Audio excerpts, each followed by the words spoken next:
When you hike in Scotland, it is like that every day.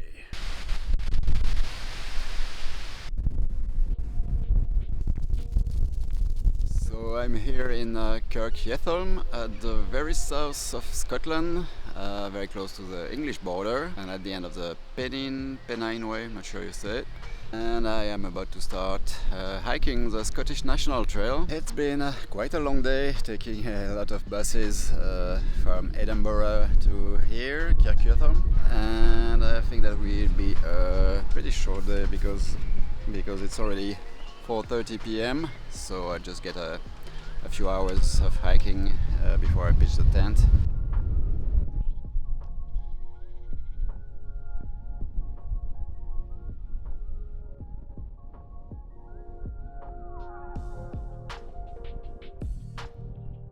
The Scottish National Trail is made out of connections of existing trails, and the St. Cuthbert's Way is the first one I'm following.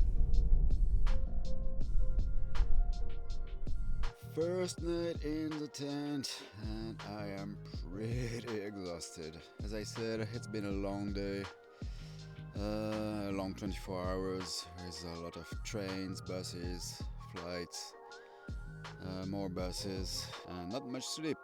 I ended up hiking a little bit more than I expected. I was hoping to walk for like 2 hours or something. But I couldn't find a spot to pitch the tent, so I had to walk a little bit more till 9 p.m. basically. So that was like 4 hours of hiking. It wasn't an easy start. There was quite a big climb pretty early on the trail, and I was definitely not ready for it. Yeah, I'll have to take it easy starting tomorrow. Try to sleep until 8:30 or something, and I'll probably make short days for a week just to make sure my body is adjusting. But even if I'm really tired, I am really happy to be here. I'm really excited about this trail. It looks so cool. There are so many places I'm looking forward to see. Hopefully I can back some Munros. So apparently quite a lot of them are in the clouds most of the time. And I'm pretty excited to see my friend Gil, that's in Scotland too. He's from Israel, and we met on the Terraroa in 2015. Actually, we finished the Terraroa together at the same time. And we met again in Israel. He hosted me for a few days when I was hiking the Israel National Trail. That was 2018. Yeah, it'd be cool to hike together, and I think he's got a friend, Peter, that's joining him as well. So yeah, really looking forward to it.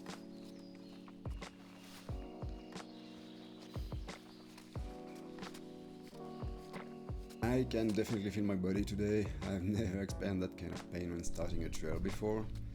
I'm taking it easy so far, so I see it goes.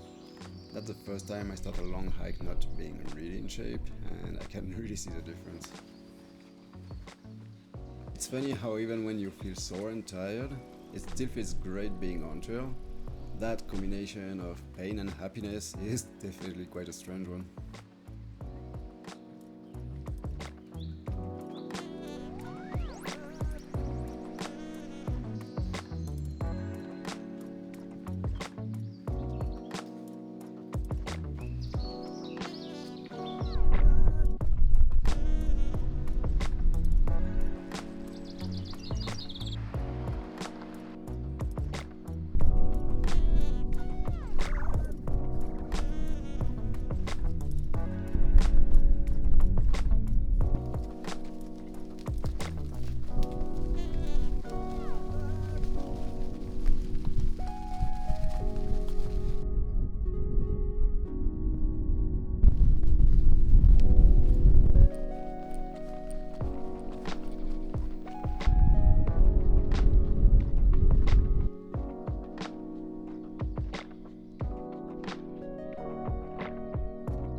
What's for lunch today?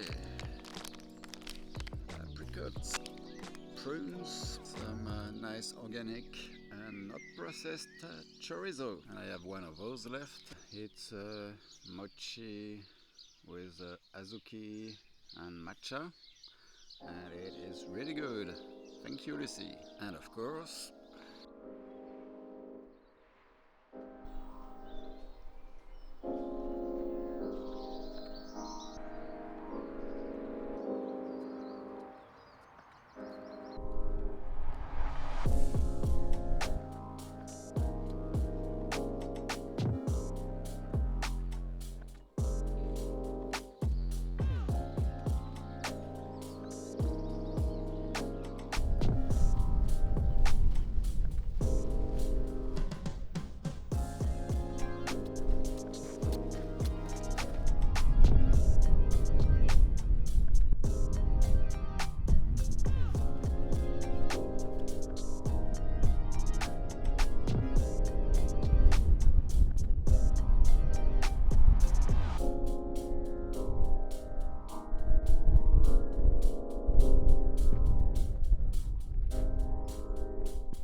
I just passed Edinburgh, and it's been quite a wet, windy, cold morning so far, but I found this nice little shelter for lunch. It's actually not that bad going through Edinburgh, arriving in town like 5-10 kilometers before you get to town. You walk along a nice river, I believe it's called the Water of Leith, and leaving town you walk along the Union Canal, which is pretty nice. Don't really get that feeling of being in an urban area if it wasn't for the noise of cars like right now.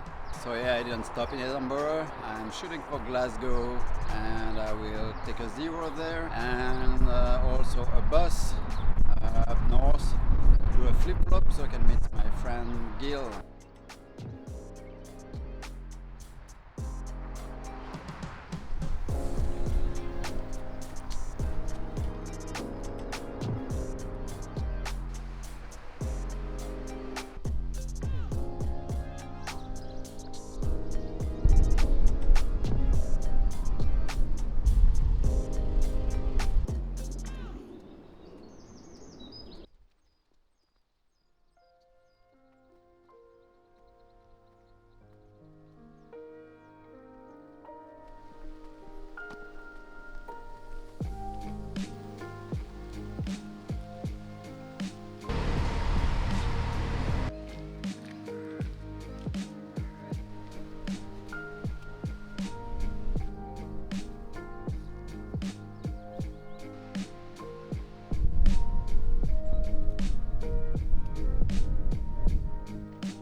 That's different.